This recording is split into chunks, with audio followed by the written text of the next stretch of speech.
Olá, bem-vindo ao Just in Time, o podcast da APLOG, Associação Portuguesa de Logística. Como sabe, o Just in Time é um espaço de conversa, de partilha, de reflexão e de uma conversa informal, mas também de abordagem a temas sobre a economia, sobre a logística, claro, as suas tendências, os seus desafios, mas também sobre os contextos das empresas, das organizações, da sua gestão e da gestão das pessoas. Neste episódio vamos conversar com quem representa 21 entidades que apoiam 2.600 instituições, mobilizando cerca de 40 mil pessoas, colaboradores, numa operação logística que anualmente move entre 25 a 29 mil toneladas de alimentos e transformando e tocando na vida de cerca de 400 mil pessoas. É cerca de 4% da população portuguesa. Nasceu em Lisboa, numa família com 5 irmãos, com uma forte ligação ao mundo rural que ainda hoje mantém esse vínculo. Tem 5 filhos, 7 netos e gosta de cantar, definindo-se como uma humanitária hiperativa. Estudou no Liceu de Oeiras, onde viveu o 25 de Abril, que recorda, e vou utilizar as suas palavras, uma época muito, muito divertida. Trabalhou em restaurantes, fez e deu explicações, licenciou-se em Economia, trabalhou em Bruxelas no Comitê Económico e Social da então Comunidade Económica Europeia, trabalhou depois na Sociedade Portuguesa de Seguros, na Assurance General de France, enfim, uma vida cheia. Iniciou o voluntariado quando tinha 12 anos no Hospital de Santana, aqui na Parede, experiência que nunca mais abandonou, dedicando sempre o seu entusiasmo e a entrega a quem mais precisa. Desde 1993 é voluntária e mais tarde presidente do Banco Alimentar contra a Fome de Lisboa, lidera a Federação Portuguesa dos Bancos Alimentares e integra o Conselho de Administração da Federação Europeia dos Bancos Alimentares. É com gratidão que recebo a Isabel Joné. Bem-vindo, Isabel. Muito obrigado pelo convite, é um gosto. Eu realmente hoje em dia aquilo que faço é logística e portanto o podcast da APLOG é algo que me toca, porque fazemos uma logística diferente e às vezes não é percepcionada como tal, mas é uma logística ao serviço da caridade. Muito bem, vamos começar pelo início e íamos começar pelo seu nascimento, pelo contexto familiar, como foram as experiências da sua infância, o que é que se recorda, o que é que mais a marcou do ambiente de família. Nasceu em Lisboa, como eu referi há pouco. Como é que era o ambiente em casa? Quando nasceu já havia os 5 irmãos? Não, eu sou a do meio, sou a mais nova das raparigas e a mais velha dos rapazes, porque sou a terceira rapariga, o meu pai queria um rapaz e portanto eu digo sempre que sou a mais velha dos rapazes, porque sou ali a do meio, sou a filha do meio. Viviam em Lisboa? Sim, vivíamos suponho? em Oeiras, onde ainda moro.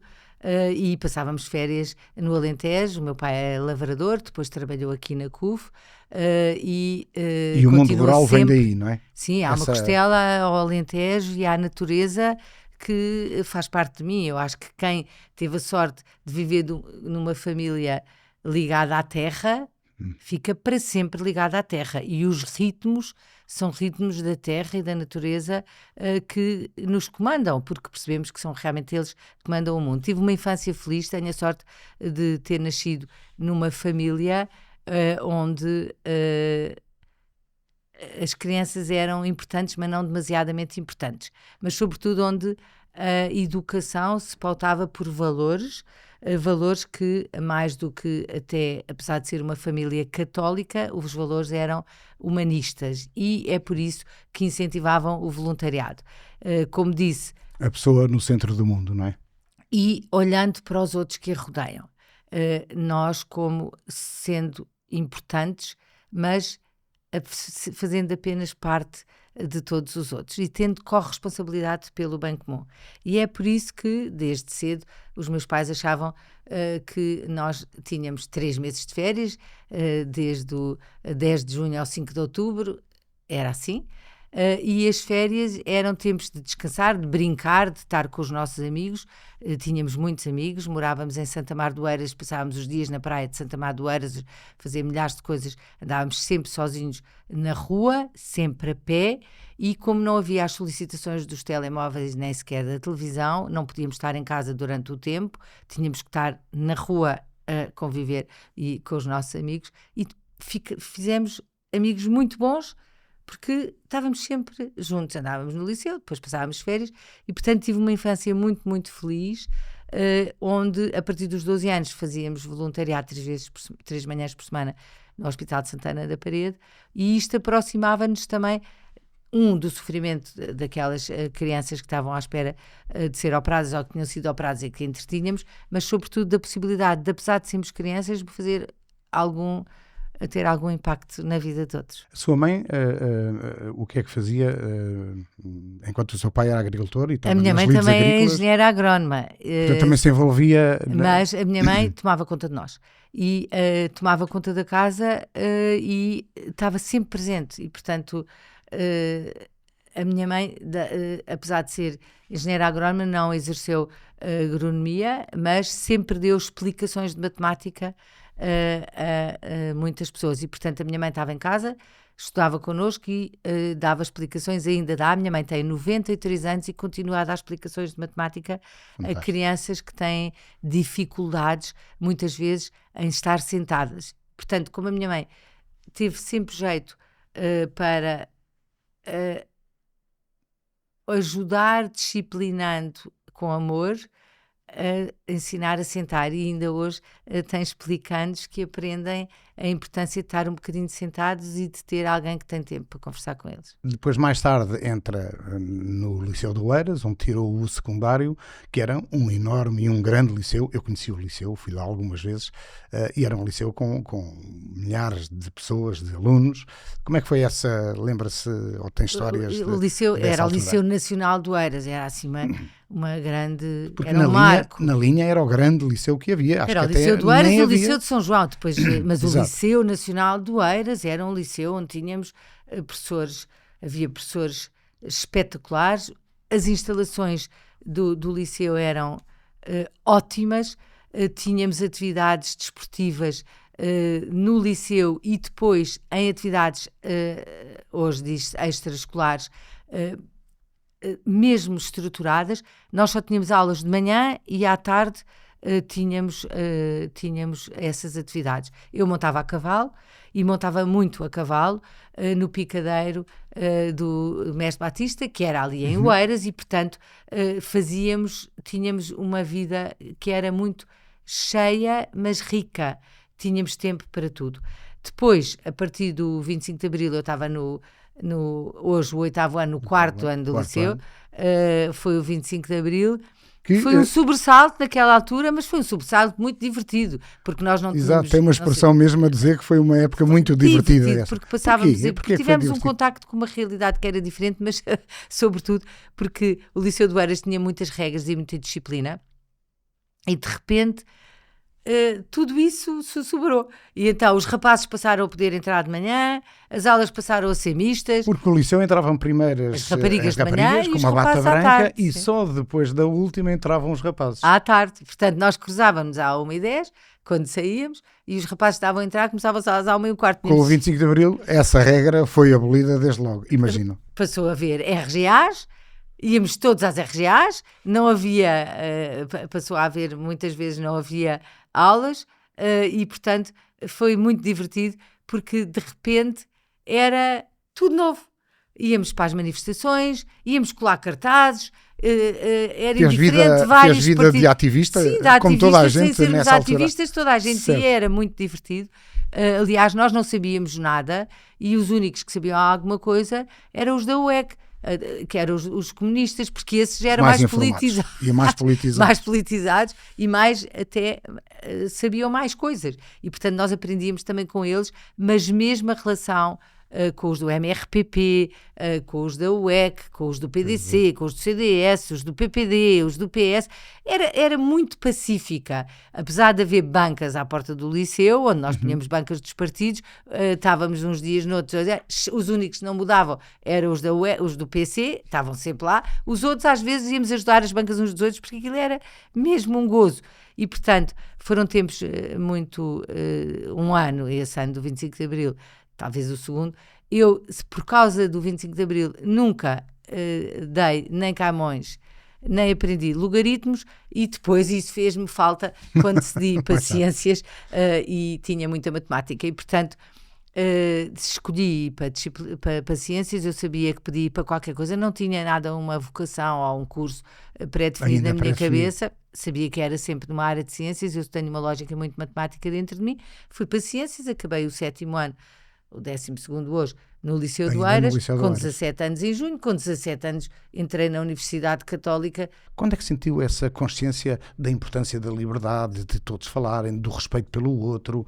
Enfim, já vinha... Em minha casa isso sempre existiu. Portanto, essa consciência da liberdade, do respeito pelo outro, da igualdade, das mulheres serem iguais aos homens, da solidariedade, isso em minha casa sempre existiu. Portanto, essa noção eu não a adquiri com o 25 de Abril. Fazia parte da minha educação, fazia parte dos valores com que fui criada.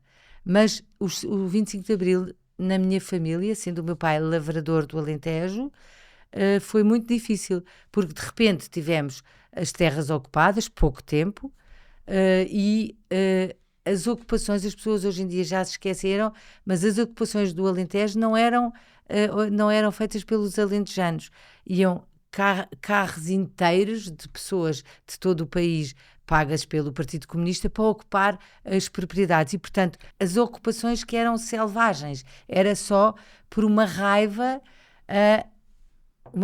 ideológica, e que ainda hoje marca a sociedade portuguesa. Nós temos na sociedade portuguesa uma herança do 25 de Abril, de uma raiva direita-esquerda que ainda não se bateu e que faz com que, por exemplo, haja fenómenos estranhos quando se fala de propriedade e de iniciativa privada, ou quando se fala de excessiva dependência do Estado. Há uma lógica de proteção que vem ainda dessa herança do 25 de Abril. E, portanto, nós tínhamos, por um lado, tempos muito divertidos no liceu, e depois também e grande preocupação em casa. O meu pai trabalhava na CUF, a CUF foi também nacionalizada.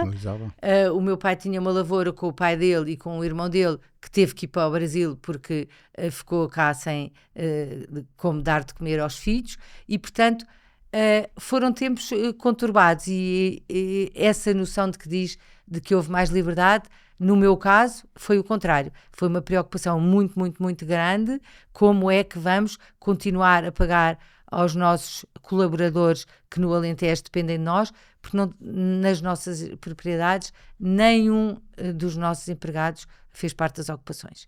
E vinham bater à porta, queriam à mesma ter trabalho. E não deixavam os trabalhadores, nessa altura, trabalhar, porque não havia o patrão. E, portanto, não tinham dinheiro.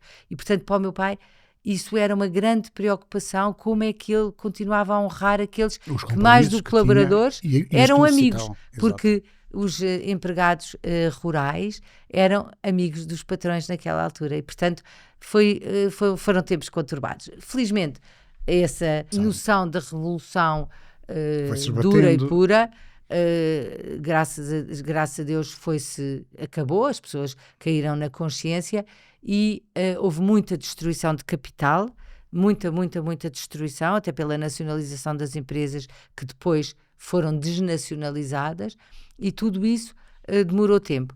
Entretanto, entrei na universidade e fui para o curso de Economia, como já referi, para não perder um ano. E eu fui para a Universidade Católica como podia ter ido para a Agronomia, para a Engenharia, qualquer curso que tivesse matemática. E fui para a Católica porque não perdíamos um ano, que era o ano do propedêutico. E, portanto, entrei direta, com 17 anos entrei na Universidade Católica, não fui para a gestão de empresas porque detesto contabilidade ainda hoje, e, portanto, não fui para a gestão, mas eu o que faço é a gestão, e tenho muito mais perfil de gestora do que de economista. E depois, com 22 anos, acabei o curso, casei-me, e 2 anos depois fomos para É Bruxelas. na Católica, na Universidade Católica, que conhece o seu marido. Sim, não é? ele nessa andava altura. Muito no bem. mesmo curso e na mesma turma. E a partir do 4º ano, na mesma carteira. Que giro, que engraçado. Passávamos a andar no mesmo comboio Exatamente, e depois exatamente. tínhamos namoro, ficávamos na mesma carteira. Porque ele é de Cascais, é oriundo Sim, de Cascais, sim. exatamente. Portanto, Portanto, apanhava apanhávamos o o mesmo comboio, comboio. ele seguia mais um bocadinho, umas quantas estações à frente. Muito bem. A seguir ao curso, como é que é como é que foi as suas primeiras experiências profissionais de trabalho enquanto economista? A seguir ao curso fui logo trabalhar para a Sociedade Portuguesa de Seguros e tive uma primeira chefe extraordinária, a Maria do Carmo Vieira da Fonseca, que era uma grande financeira, e nessa altura foi quando as seguradoras tiveram que constituir provisões para os riscos, não era obrigatório Não até é lá, obrigatório. e portanto fomos criar uma área nova chamada Serviços Financeiros. Aprendi imenso, mas sobretudo tive a sorte de ter uma extraordinária primeira chefe, e eu penso que os primeiros chefes que temos marcam a nossa vida profissional para sempre. Aprendi muito e, portanto, quando o meu marido teve um convite para ir para Bruxelas, antes da adesão, para ser correspondente da NP, já nem era agora chama-se Lusa, mas era a ANOP e NP, ser correspondente do Expresso, da Deutsche Welle, da Rádio Renascença e da NP, fomos para Bruxelas. Eu não fui logo, mas como já estava à espera do meu segundo filho aí, decidi trabalhar durante 6 meses na AGF, a Assurance Générale de France, que era a seguradora dona da Sociedade Portuguesa de Seguros, e não gostei nada. Não gostei nada de lá porque tratavam mal as mulheres, desconsideravam as mulheres sem dar autonomia, e eu, ao fim de 6 meses, decidi sair. Voltei outra vez à Sociedade Portuguesa de Seguros durante um tempo e, entretanto, a partir de 1987, fiquei fixa em Bruxelas e fiz um concurso para o Comitê Económico e Social como agente temporário e fiquei Tiveram lá, ou teve lá, a Isabel durante 7 anos, não é? Sim, 7 anos. 8 anos, sim. De que é que tratava o Comitê Económico e Social e aonde é que isso entrosava com aquilo que lhe ia na alma, que era aquele espírito voluntário, de voluntariado, Eu que sempre teve continuei em casa sempre, e que sim, continua a fazer? continuei sempre a ser voluntária, e mesmo em Bruxelas fui voluntária. Sempre ao longo da minha vida, mesmo quando depois na universidade, etc., tive sempre uma atividade voluntária complementar àquilo que eram os meus tempos livres. Eu tenho muita capacidade de encaixar coisas na minha vida, tenho uma ótima gestão do tempo e, portanto, consigo meter tudo aquilo que quero e que me dá prazer e que eu acho que me constrói. Então, quando fomos para Bruxelas, foi outra vez muito divertido. Porque fomos para Bruxelas sem nenhum dinheiro, com pouquíssimo dinheiro. Não é como hoje em dia que as pessoas ganham logo muito dinheiro. Nós não tínhamos quase nenhum dinheiro e tínhamos um fascínio por conhecer uma Europa que não se conhecia como hoje em dia se conhece. O mundo era muito menos global. Portugal não pertencia às comunidades económicas europeias. Estávamos em Bruxelas quando foi feita a adesão. Acompanhámos todo este percurso e esta adesão. Fomos do primeiro grupo de portugueses mais qualificados A residir. que estava lá. Portanto, vimos chegar muitos portugueses, criámos um grupo de amigos extraordinário, uma vez mais, alguns também ligados à agricultura, como o Armando Sevinato Pinto, ou o João Soares da Albergaria, todos que estavam a trabalhar para a agricultura, mas também pessoas do corpo diplomático que, às tantas, de repente passou a haver 3 embaixadas de Portugal em Bruxelas, junto do Reino, junto da NATO e junto das comunidades europeias, e portanto havia uma grande afluxo de portugueses uma comunidade da mesma expressiva. idade, sim, e com o mesmo tipo de interesses, com filhos da mesma idade, Claro. vontade de viajar no centro da Conhecer Europa. o mundo, exatamente. Conhecer a Europa, neste caso. Era tudo muito maior do que era em Portugal. Quando vinhamos a Portugal, víamos que realmente Portugal ainda era um país muito atrasado. As verbas da Comunidade Económica Europeia, hoje União Europeia, contribuíram para um grande desenvolvimento económico, mas, sobretudo, eu penso que também foi na mentalidade das pessoas e nesta obrigatoriedade da educação, de haver mais anos de educação, mas depois eu penso que a grande revolução que há, e que eu tenho que dizer, foi a facilidade das comunicações e internet. Nós só telefonávamos para casa quando chegámos a Bruxelas, para os meus filhos falarem com as avós, com a minha mãe e com a mãe do meu marido, ao domingo, e estávamos o tempo inteiro a dizer despache, que isto é caríssimo. Eram caras as chamadas. É muito caro. Hoje em dia, eu falo com os meus netos, uns que moram em Madrid, outros que moram em Londres, falo com os meus netos várias vezes por dia, com imagem, e não tem custo. A saudade hoje já não é tanto visual, mas é mais de experiência e de sentir. É um mundo que mudou completamente, deixou de haver uma dimensão. Antes havia 2 dimensões, tempo e distância. Hoje em dia não há distância, ou parece que não há. E isto na logística, o tema da distância é de certeza sempre um tema por causa do transporte. Agora, parece-nos que não há distância. E temos que até perceber que a distância que há entre as pessoas, por vezes, não é só uma distância física, é uma distância de disponibilidade, ou seja, é uma distância de tempo de qualidade. Depois, mais tarde, ao fim dos tais 7 anos, resolve vir para Lisboa, porque também foi uma vinda, um regresso divertido. Quais foram as razões desse regresso? Esse regresso não foi nada divertido, porque eu detestei voltar.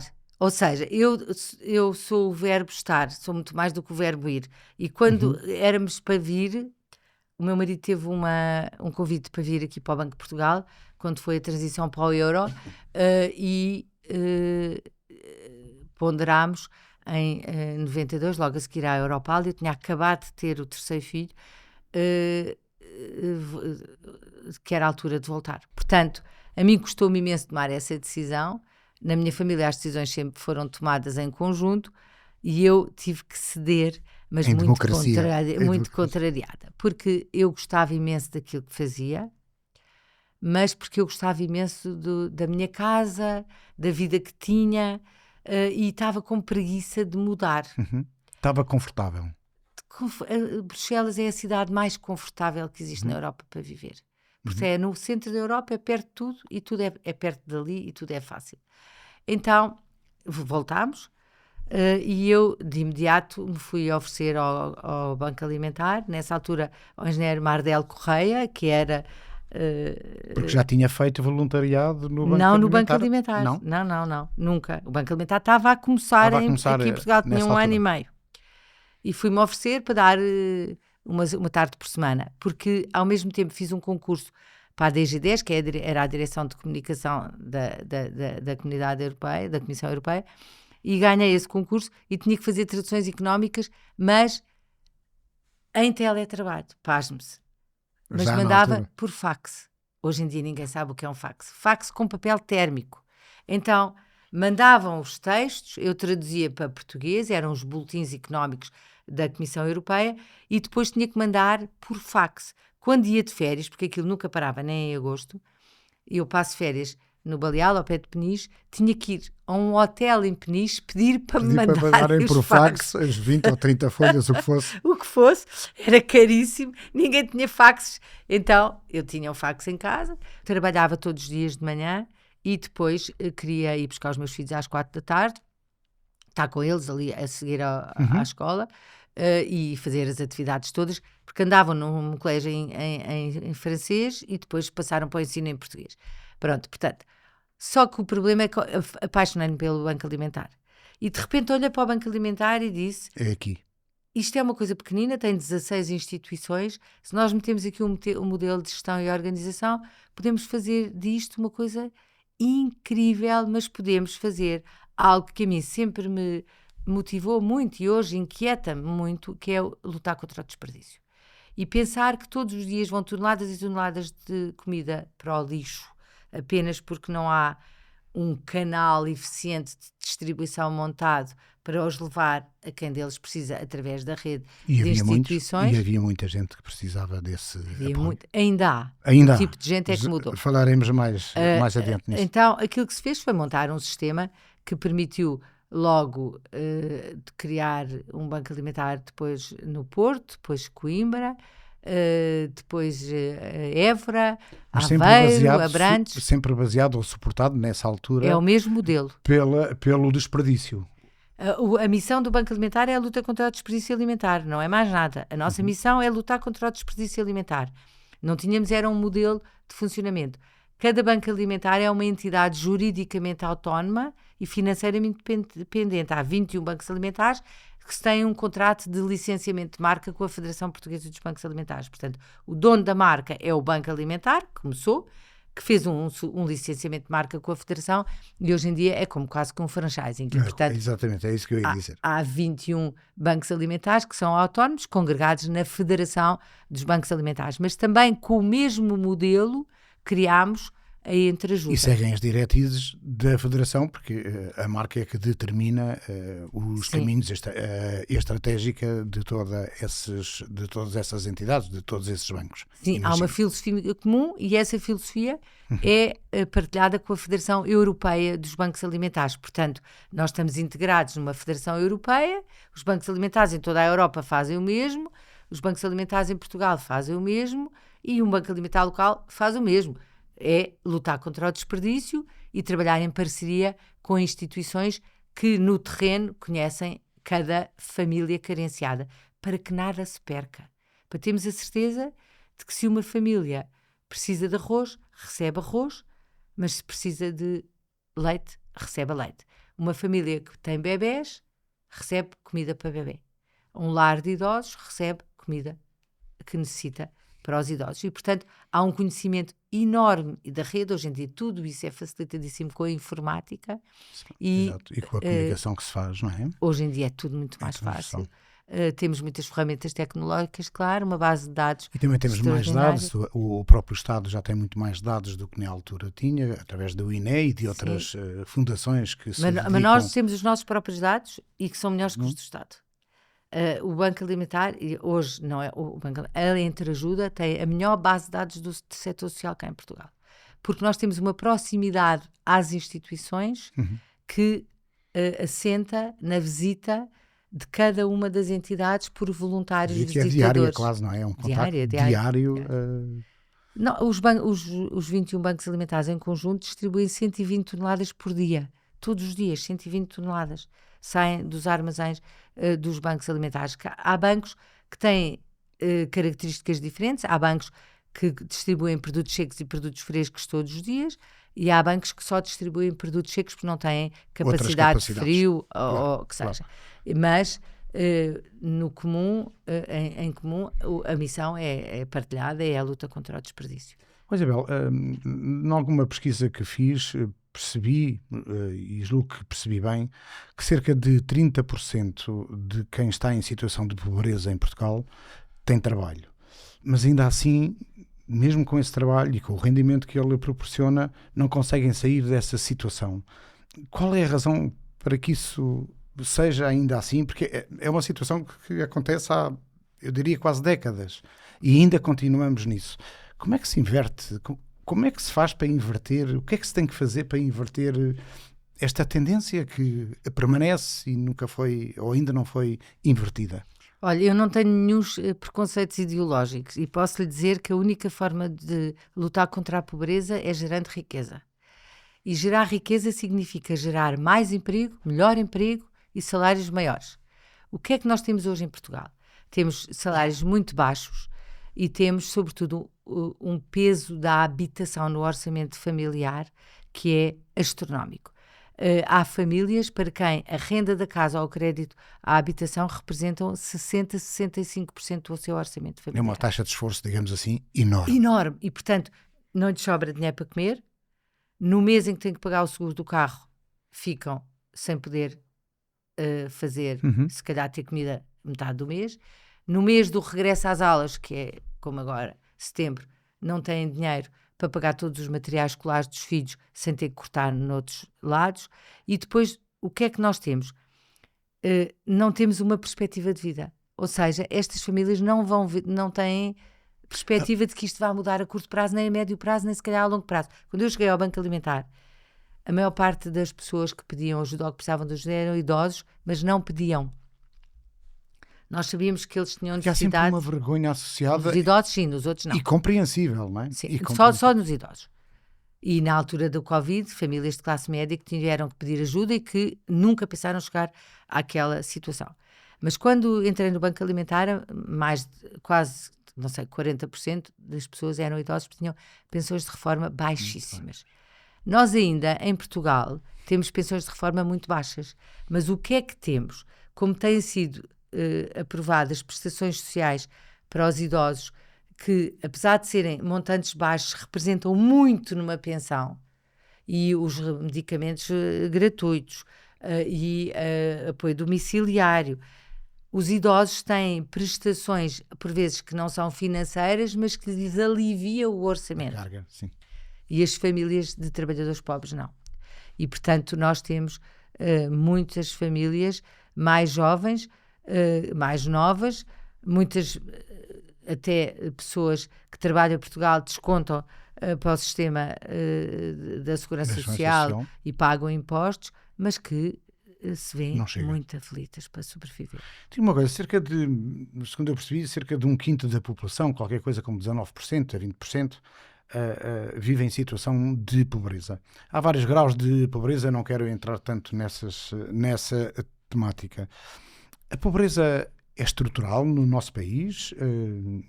Como é que já disse a fórmula mágica para se alterar esta estrutura, mas é estrutural? Nós temos uma pobreza estrutural severa.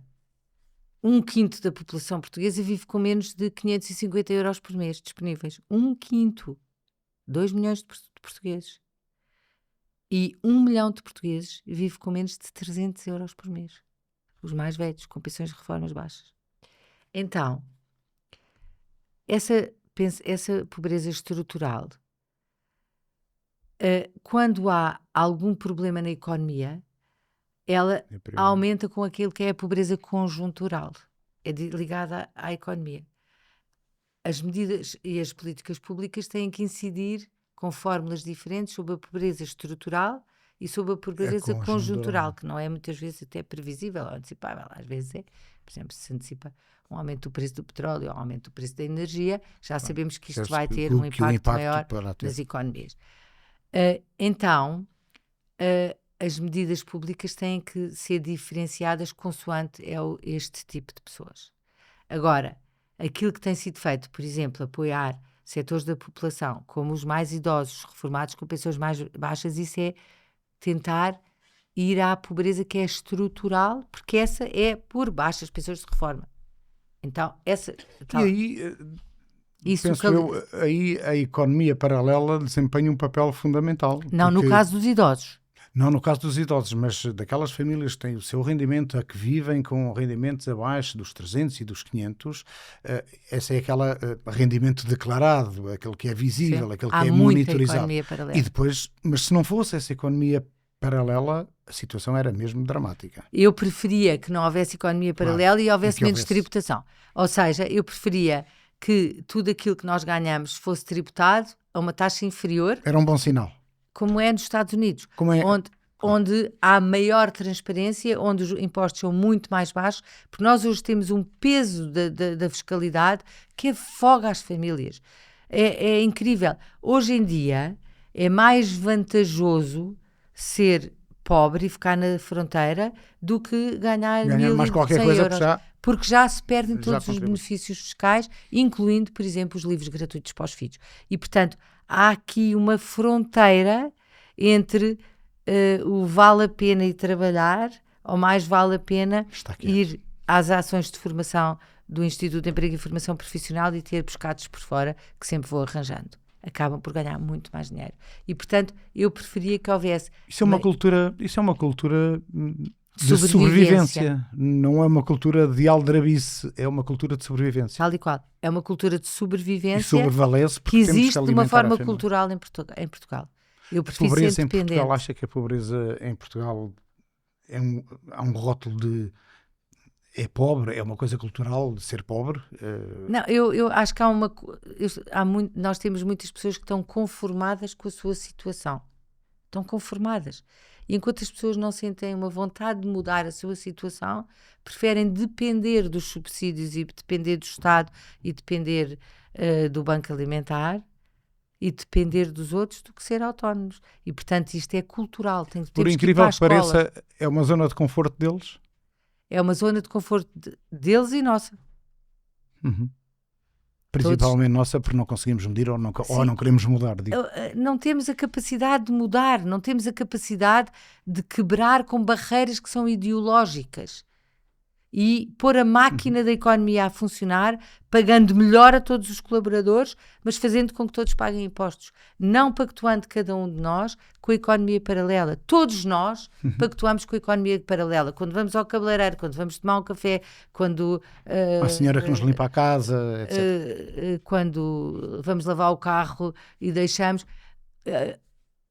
todos nós pactuamos com isto, mas nem temos consciência. Portanto, eu penso que é um tema de cultura. É um tema cultural. Eu quero pagar os meus impostos, mas quero que todos aqueles que trabalham possam pagar impostos para que eu pague menos. Sim. Tratando e cuidando das pessoas mais fragilizadas da sociedade, o setor social em Portugal parece ser pouco considerado em termos de economia. Mas, no entanto, contribui com 5%, números que eu também pesquisei, para o PIB. 13% são 13 mil milhões de euros.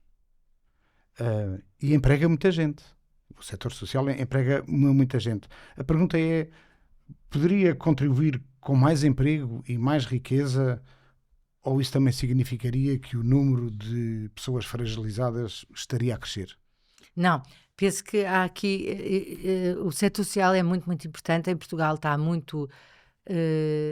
muito ligado ao assistencialismo e à falta de organização. Isso fez com que eu, em 2004, criasse uma instituição chamada Entreajuda, vocacionada precisamente para a organização e gestão, mas sobretudo para promover o voluntariado qualificado. Eu sou maníaca do voluntariado e quero facilitar e promover o voluntariado enquanto educação de cidadania ativa. Quero que o voluntariado vá para as escolas e que todas as escolas tenham no programa de educação para a cidadania voluntariado, como eu sou corresponsável pelo bem comum. Eu penso que o setor social é importantíssimo e vai ser ainda mais importante à medida que há um envelhecimento da população. E, sobretudo, que há um envelhecimento da população a todos os níveis de rendimentos.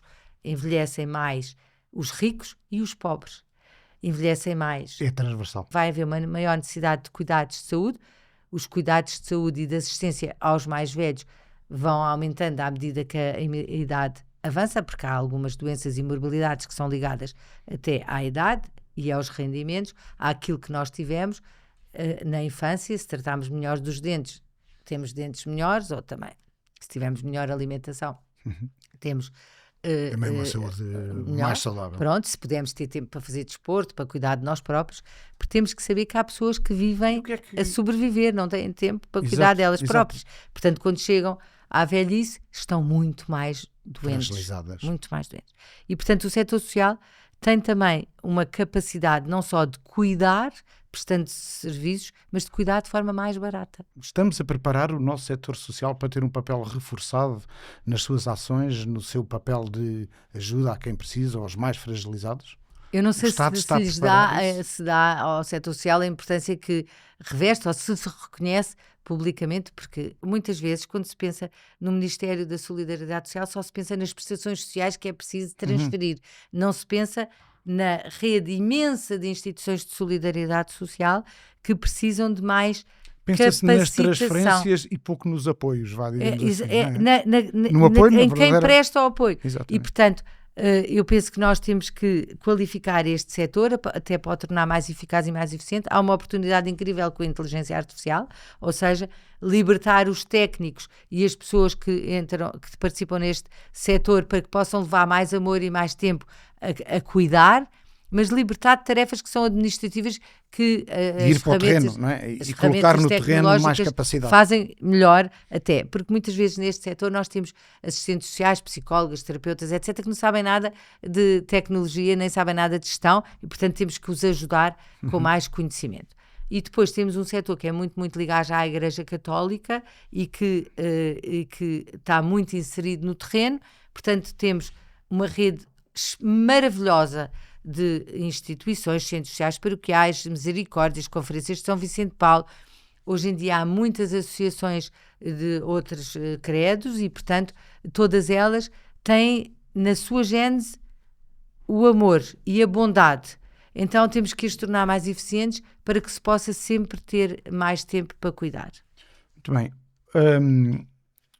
Perguntava-lhe se os portugueses hoje são mais solidários do que eram antigamente. Como é que tem sido essa evolução, ou qual a evolução que tem acontecido, e especialmente nas campanhas de recolha de alimentos, que é sempre um fenómeno e que mobiliza, eu diria, uma grande parte da nossa população, da nossa sociedade. Uma grande ação logística assente em boas vontades. Aquilo que é face visível das campanhas do Banco Alimentar são os voluntários, 40 mil pessoas em todo o país com a mesma t-shirt, a camisola do Banco Alimentar, t-shirt que eles vestem, mas que vivem. Mas para estas campanhas serem possíveis, é preciso, antes de mais, são mega ação logística. Nós temos falaremos de logística um pouco milhares de carros no terreno, mas é preciso levar uma mensagem de partilha e de solidariedade a todas as pessoas que vão às compras. Os bancos alimentares estão dentro do supermercado, de todos os supermercados de Portugal, porque é aí que as pessoas estão a fazer as compras. E a proposta que dizem é: você vai comprar comida para a sua casa, partilhe um pacote pouco com quem precisa. Então, nós temos hoje 3 modalidades de campanha: a campanha com voluntários e o saco do Banco Alimentar, bem conhecida dos portugueses, uma campanha com os vales, que são os QR codes que passam nas caixas, mas uma campanha também na internet. Temos uma campanha online, quando ainda nem se falava do e-commerce, já o Banco Alimentar tinha a campanha online, e isso chega não só a Portugal, às pessoas que fazem compras na internet, mas também aos imigrantes que querem contribuir para as suas regiões. Mas tem havido uma evolução? Há mais espírito solidário? Há mais confiança? Há muita confiança no Banco Alimentar. O Banco Alimentar é a instituição reconhecida pelos portugueses como a instituição no combate à fome e às carências alimentares. Aliás, e, portanto, eles sabem para onde vai a o sua Banco Alimentar hoje em dia doação. Deixou de ser um nome e uma marca, mas é até um conceito. É engraçado, antes, quando se falava de máquina fotográfica, dizia a minha Kodak, e hoje em dia muitas instituições dizem eu tenho o Banco Alimentar, e têm uma despensa para distribuir a quem precisa. Portanto, o Banco Alimentar é a instituição de referência e os portugueses são muito generosos. Sempre que há uma tragédia, os portugueses mobilizam-se e contribuem. Contribuem porque confiam e contribuem sempre. As empresas também têm esse espírito ou têm vindo paulatinamente, enfim, a fazer corpo e a ter mais dimensão na sua interação e na sua ajuda com o Banco Alimentar? As empresas são importantíssimos parceiros de negócio do Banco Alimentar na luta contra a fome. E em 1994 nós publicámos uma brochura e lançámos um apelo às empresas, dizer: as empresas não têm que ser boazinhas. As empresas têm que ser eficientes, pagar bons ordenados e gerar riqueza. E, portanto, aquilo que nós dizemos às empresas é: dê-me o que lhe sobra, que nós cuidamos da sua marca. E levamos os excedentes a quem deles precisa, através de uma rede de instituições parceiras. E, portanto, tratámos de conseguir que houvesse benefícios fiscais para as doações. Isso é tudo a origem do Banco Alimentar. E essa é a proposta de valor do Banco Alimentar e hoje de todo o setor social. Hoje nós conseguimos que o Estatuto dos Benefícios Fiscais, que se chamava Estatuto do Mecenato, tivesse em conta a majoração do valor daquilo que é doado, mas que houvesse uma isenção do IVA nas doações, na transmissão gratuita de bens, e ainda houvesse uma majoração em sede de IRS e de IRC nos donativos em dinheiro. Mas aquilo que nós dizemos às empresas é: não deite fora. Vamos lutar contra o desperdício. Vamos entregar a quem precisa. Nós compramos esses bens. Estamos-lhe a poupar custos de destruição. Sim, porque as empresas, quando têm que destruir, têm custos. E ao mesmo tempo têm um valor económico. Sim, económico. E hoje há um tema que é a sustentabilidade, que tem vários vetores, que é muito, muito importante para as instituições. Portanto, o que nós propomos às empresas é uma parceria. Hoje, essa parceria é alargada através do voluntariado corporativo. E muitas são as empresas que querem levar muito, muito, muito nos últimos anos, e isso até por iniciativa da Entreajuda, que tem vindo a propor organizadamente voluntariado corporativo a empresas de todos os ramos. O mundo corporativo hoje é mais sensível às questões sociais e cívicas e ao seu papel na sociedade do que era há uns anos atrás? É mais sensível, mas também porque foi obrigado a ser mais sensível.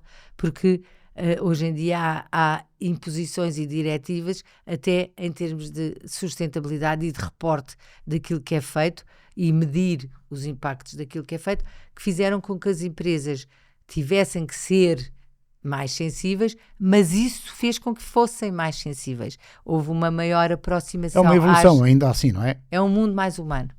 Apesar de estar mais automático de um ponto de vista tecnológico, esse tipo de coisas humaniza as empresas. E as empresas, hoje em dia, até muitas vezes as empresas têm as pessoas em trabalho remoto e gostam de as juntar Em ações que de trazem solidariedade. uma humanização às equipas. É um goodwill, não é? É um goodwill, é o chamado goodwill. De que forma é que é assegurado o suporte financeiro aos bancos alimentares? De onde é que vem o dinheiro que sempre tem de existir para, enfim, para as contas que também têm que sempre ser pagas? De onde é que vem esse suporte financeiro? Eu gosto imenso que me faça essa pergunta, porque as pessoas pensam que nós não temos vendas. Temos uma entidade que movimenta estas toneladas todas, que tem colaboradores assalariados, que tem conta de luz, que tem conta de água, paga, mas vivemos apenas de donativos. E temos donativos de muitas pessoas e de muitas empresas que nos querem dar um donativo para o apoio à atividade. Nenhum dos membros da direção tem salário, somos todos voluntários, mas temos um conjunto de colaboradores, por exemplo, o pessoal do armazém, um chefe e mais 5 colaboradores, aqui no caso de Lisboa, no caso do Banco de Porto a mesma coisa, ou Banco de Coimbra, o pessoal administrativo, assistentes sociais, tem que ser remunerados, senhoras claro. da limpeza, e isso há tarefas que exigem uma permanência diária no escritório e até pela complexidade. Nós não podemos pôr, por exemplo, voluntários a conduzir máquinas que exigem Claro. uma experiência e uma formação. Então, há tarefas que têm que ser feitas por pessoal e vivemos apenas e exclusivamente de donativos. Temos uma campanha que se chama Papel por Alimentos. Há doações privadas, portanto, que tem mais ou menos de cabeça o peso de cada das doações privadas ou do apoio das empresas. Da parte financeira, dos Sim. donativos em dinheiro. Eu diria que é metade de pessoas, metade de empresas. E depois temos uma campanha chamada Papel por Alimentos. Vendemos o papel a um operador logístico e com a verba da venda do papel compramos alimentos para completar o cabaz com produtos básicos que não temos todos os dias. O Estado português, de alguma forma, tem apoio ou fornece apoio ou garante apoio financeiro para a ação, para a atividade do Banco Alimentar? Alguns bancos alimentares têm acordo com a Segurança Social local, mas a maior parte não quer. No caso do Banco de Lisboa, nós preferimos manter a nossa independência total dos poderes públicos para poder fazer à nossa maneira. E, portanto, não queremos dependências do Estado e conseguimos manter essa autonomia. Faço a mesma pergunta também relativamente à União Europeia. Existem linhas de financiamento, programas do Fundo Social Europeu? Sei que antes havia um programa, não me lembro agora o nome, mas havia um programa de apoio para as pessoas mais necessitadas e carenciadas. Sim. Recorrem a sim. esse... Não recorremos. Há programas Era o Fundo comunitários. Europeu de Auxílio às pessoas mais carenciadas. Mas isso era um programa que distribuía comida. Não distribuía dinheiro. Não era financiamento. É o Programa Europeu de Apoio. E ainda há, hoje em dia, um fundo europeu de apoio aos mais carenciados, em que alguns bancos alimentares, de 21 são 9, recebem ou ajudam o Estado português a distribuir comida. E, portanto, daí não vem dinheiro, mas daí vem alimentos que são distribuídos e há o financiamento de algumas despesas que são incorridas para distribuir essa comida. Mas, como lhe disse, são apenas 9 dos 21 bancos. Por exemplo, o Banco Alimentar de Lisboa não recebe esse tipo de apoios. Há linhas, obviamente, na Comissão Europeia para apoios sociais. O Banco Alimentar não recorre a elas. Muito bem. Percebe-se que os bancos ou o Banco Alimentar, eu prefiro falar, o Banco Alimentar suporta o seu modelo de negócio, digamos assim, o seu modelo de organização em duas grandes vertentes. Uma é a ajuda solidária, portanto a entrega, o apoio a esse nível, e a outra na eficiência logística. E isto é uma mega operação logística. O Banco Alimentar detém e lidera uma operação logística que eu falei no início e dei mais ou menos a dimensão. Como é que é feito esse desenho e como é que se afina? Quem é a equipa? Quais são os profissionais? São voluntários eles também? Têm instrumentos, capacidades, mecanismos, tecnologia de suporte, equipamentos? Tudo isso é voluntariado, corporativo, que empresta, que doa, que cede. Como é que é feito essa organização? Porque é notável mexer em 25 mil a 29 mil milhões de toneladas. É qualquer coisa. É muita carga e há uma grande parte logística E muito que retalho, não não é? se vê, muito retalho, mas muitas empresas da indústria agroalimentar e muitas organizações de produtores, muita fruta, produtos perecíveis, que é um desafio maior do que os não perecíveis, mas sobretudo há uma necessidade de prever para poder servir as instituições com um caráter regular. Nós temos dois tipos de produtos. Temos os produtos que vêm no dia-a-dia e os produtos que vêm na campanha. A campanha são 2 por ano e numa campanha é um boost de produtos secos, portanto, produtos perecíveis, não perecíveis, desculpa, produtos básicos, relativamente aos quais não há muitas vezes excedentes ao longo de todo o ano. Portanto, a gestão que é feita deste tipo de produtos é diferente daquela que é feita dos produtos frescos que nos entram diariamente, como iogurtes, por serem queijo, perecíveis, pão, têm uma necessidade de entrega mais rápida.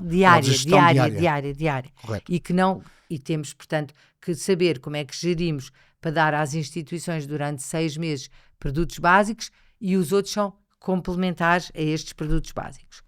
Nada disto seria possível sem parceiros, empresas. Profissionais desta área. Eles é que nos ensinam. Eles ensinam-nos e acolhem as nossas perguntas com imenso interesse e imensa vontade que o Banco Alimentar seja eficiente, mais e eficiente. até melhor que eles, que isso é uma coisa extraordinária. Eu estou há 32 anos no Banco Alimentar e conheci toda a gente da logística. Pergunta quem quiser de logística se não foi já visitar o Banco Alimentar ou se eu já não fui visitar aquelas empresas. Eu lembro que uma vez fui ver um grande armazém do Jerónimo Martins e via um chão. E telefonei ao Sr. Soares dos Santos e disse: o Banco Alimentar tem que ter um chão igual a este. Porque nós temos que ter aquilo que há de melhor, porque como temos só voluntários, temos que lhes poupar as costas e temos que agilizar todos os processos. Quando começou a haver, por exemplo, porta-paletes elétricos, nós tínhamos que ter os porta-paletes elétricos. Portanto, se há candidaturas a fundos, candidatamos ou para a aquisição, concursos. Para a aquisição, mas depois desses equipamentos. A quem mas sabe também comprar, que nos compre por Sim. nós. Nós dizemos: precisamos de um empilhador, fazemos concursos, mas quem faz esses concursos para a compra do empilhador e nos diz o que é que precisa, são especialistas nos concursos. E entra aí a parte do voluntariado de competências. De competências, mas corporativo. Das empresas. Sim. Nós pedimos ajuda, não só... No fundo, para fazer os cadernos de encargos. Para fazer tudo isso e para fazer as compras por nós. Então, o que é que fazemos? Temos profissionais que estão habituados a negociar e ao dia-a-dia deles. A negociar os melhores equipamentos, ou, por exemplo, quando fazemos as campanhas de recolha, todas as pessoas que guiam o empilhador nos bancos alimentares são profissionais das empresas que nos cedem. Cede-nos o Grupo Sousa pela Logic, cede-nos o Luís Simões pela DLS, pessoas que são técnicos de operadores de empilhador e de porta-paletes que não só cautelam a segurança, mas como têm uma oportunidade de ser voluntários e, portanto, são voluntários no exercício da sua profissão. E isso é que permite... Vão exercer o seu conhecimento no Banco Alimentar. Sim, quando é uma campanha de recolha, nós estamos em mais de 2.000 lojas de todo o país. Cada loja tem uma equipa, cada equipa tem um chefe, cada equipa tem um transporte, cada equipa tem material. Tudo isso E cada equipa comunica com um centro coordenador. Tudo isso teve que ser montado. Nós temos um programa que faz os transportes e que acompanha os carros, para termos a certeza que nada é desviado, que nos foi delineado por uma empresa e que nos ajudou a traçar as rotas, a otimizar as rotas. Mas o sistema é do Banco Alimentar. É do Banco Alimentar. É tudo montado no Banco Alimentar. E mais, nós somos um cliente que não paga, mas exige, porque nós queremos o melhor. E quando as empresas dizem, agora há uma versão que é um pouco melhor, então nós temos que evoluir para essa versão. E as empresas ajudam-nos a evoluir e ajudam-nos a ter, por exemplo, fazer os upgrades de sistemas, etc. Na cloud, temos tudo completamente otimizado. Como e isso é válido para os equipamentos, para o empilhador, ou para o porta-paleta, ou o que for, mas também para os sistemas de comunicação, de planeamento, de controle, de gestão. Nós não temos dinheiro. Portanto, temos que ter o melhor que existe para podermos ser o mais eficientes com os poucos recursos que temos. Diga uma coisa, se nos produtos não perecíveis, enfim, o armazenamento, eu vou dizer assim, mas não é bem assim, é mais fácil, porque basta um armazém ter as condições de higiene e segurança, etc., para acomodar todo esse estoque. Como é que fazem em relação aos produtos que são perecíveis? Há câmaras de frio? Sim, são vossas? Tudo. São cedidas por um voluntário corporativo? Não. Isso há tudo. Depende também do volume daquilo que há para armazenar. Claro. Mas os bancos maiores têm câmaras de frio positivo e de câmaras de frio negativo. Por exemplo, os bancos das ilhas, nos Açores e na Madeira, esses têm que ser mais autónomos, têm contentores de frio e muitas vezes têm contentores de marítimos que têm, porque têm períodos em que é necessário. Mas quando, por exemplo, temos mais necessidade de espaço de frio, pedimos a empresas que nos dão espaço de frio. Por exemplo, a Frigoservice dá-nos imenso espaço de frio quando temos mais volume que ultrapassa aquilo que é a capacidade. Mas temos muita capacidade e, portanto, aquilo que temos que fazer é gerir as ofertas em função do espaço que temos disponível e gerir também as entregas às instituições para que seja tudo otimizado. Nós temos uma rede que é muito, muito grande e que diariamente se abastece nos bancos alimentares. Apoiamos 2.600 instituições que chegam à mesa de 400 mil pessoas. E, portanto, isto são muitas, muitas famílias. E esta rede é uma rede resiliente, aguenta. Nós não estamos a dar à capacidade da rede, portanto, podemos sempre aumentar um pouco mais. Não podemos aumentar tanto que conduza ao desperdício ajusante. Portanto, temos que fazer isto tudo. Manter um balanceamento para aquilo que entra é entrega. Exatamente. E logo. Diga uma coisa, alguma área do setor da logística onde haja mais dificuldade em fazer crescer, em fazer evoluir, em conseguir os upgrades necessários? Algum setor da logística que esteja em falta naquilo que é a organização dos bancos alimentares? Quando me perguntam o que é a coisa que tu mais gostavas, eu digo sempre é fechar o banco alimentar. É que não seria necessário o banco alimentar. Mas as nossas necessidades no dia-a-dia, nós vamos por vezes até tendo consciência delas à medida que os problemas nos aparecem. Por exemplo, hoje temos uma empresa do Grupo Esporão que nos está a ajudar a meter inteligência artificial em todos os dados que temos para podermos ter mais eficácia. E foi, aliás, uma vontade do Dr. José Roquete que disse, eu quero ajudar aqui na organização. Quando as empresas e os CEOs das empresas dizem eu posso contribuir para tornar este processo mais eficiente, para nós é maravilhoso. Porque, no fundo, temos auditorias e temos, no fundo, um olhar de pessoas que são especialistas que veem coisas que nós não vemos no dia-a-dia. E isso é o que nós mais agradecemos, é que nos ajudem a ver onde há oportunidades de melhoria. Porque sempre que há oportunidades de melhoria, há otimização logística. E onde há otimização logística, há mais tempo para os pobres. E há então, essa eficiência que é necessária para nunca nos podemos esquecer que no fim da linha do Banco Alimentar estão pessoas. Estão pessoas. São pessoas que precisam de comida, mas precisam de amor, precisam de tempo, precisam de conversa, precisam também de educação. Se nós formos mais eficientes, podemos gerar mais mudança. O que é que a Isabel perspectiva para o futuro dos bancos alimentares contra a fome? Já falou que o ideal mesmo era que não existissem. Enfim, mas o mundo é o que é, o homem também é o que é. O que é que perspectiva para os tempos mais próximos? As empresas, nomeadamente o setor da distribuição, da indústria, até muito da agricultura, tendem a ser mais eficientes. Quando as empresas são mais eficientes, têm menos excedentes. E o Banco Alimentar luta contra o excedente. Portanto, para as empresas, um excedente ou uma sobra é um custo. E as empresas tendem a reduzir estas excedentes. Tendem a tornar eficiente a sua cadeia, a otimizar o seu, para que não haja... E, portanto, o que é que me parece?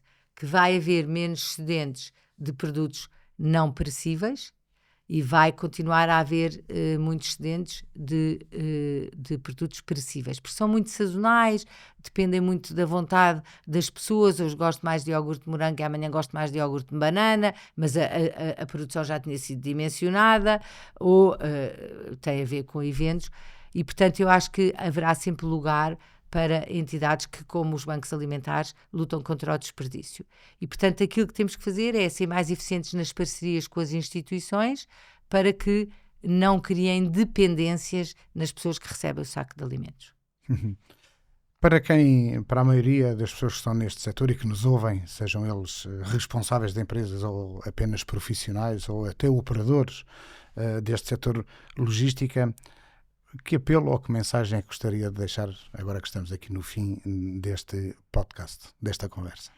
Eu digo sempre que pessoas desassossegadas não têm vidas sossegadas, e quando o desassossego é interior e é motivado pelo olhar preocupado com a vida dos outros, que nos deixemos incomodar. E que as pessoas, que cada um na sua função, cada um naquilo que sabe fazer melhor, nunca deixe de olhar à sua volta e de estar atento a como pode mudar o mundo. E mudar o mundo não significa ser bonzinho, significa que há uma atenção às pessoas que nos rodeiam e que são pequenos desafios. Por exemplo, eu quando entro no elevador digo sempre bom dia ou boa tarde. E a maior parte das vezes as pessoas estão agarradas ao telemóvel e até levantam os olhos surpreendidos por haver alguém que os cumprimenta sem os conhecer. E eu acho que a desumanização da sociedade e a desumanização nas relações entre as pessoas é o que pode levar esta civilização ao fracasso. Como eu acredito muito nas pessoas e acredito que nós temos esta capacidade de nos relacionar, só espero que nós todos consigamos continuar a dizer bom dia e boa tarde quando entramos nos elevadores. Muito bem, muito obrigado. Chegamos ao fim deste episódio do podcast Just in Time, o podcast da APLOG, da Associação Portuguesa de Logística, e resta-me agradecer a presença e a disponibilidade da Isabel e com enorme gratidão, repito, a sua presença aqui, que foi ótima porque nos mostrou uma operação logística gigante baseada numa massa trabalhadora que é composta de solidários, daqueles que entregam o seu saber, a sua experiência, a sua vida para o bem dos outros. Antes de nos despedirmos, recordo que pode ouvir este podcast nos canais de informação e de comunicação da APLOG, nas redes sociais, no seu site, mas também no Spotify, e contamos com o seu like, com a sua partilha e já agora subscreva este canal. Até à próxima, que será em breve.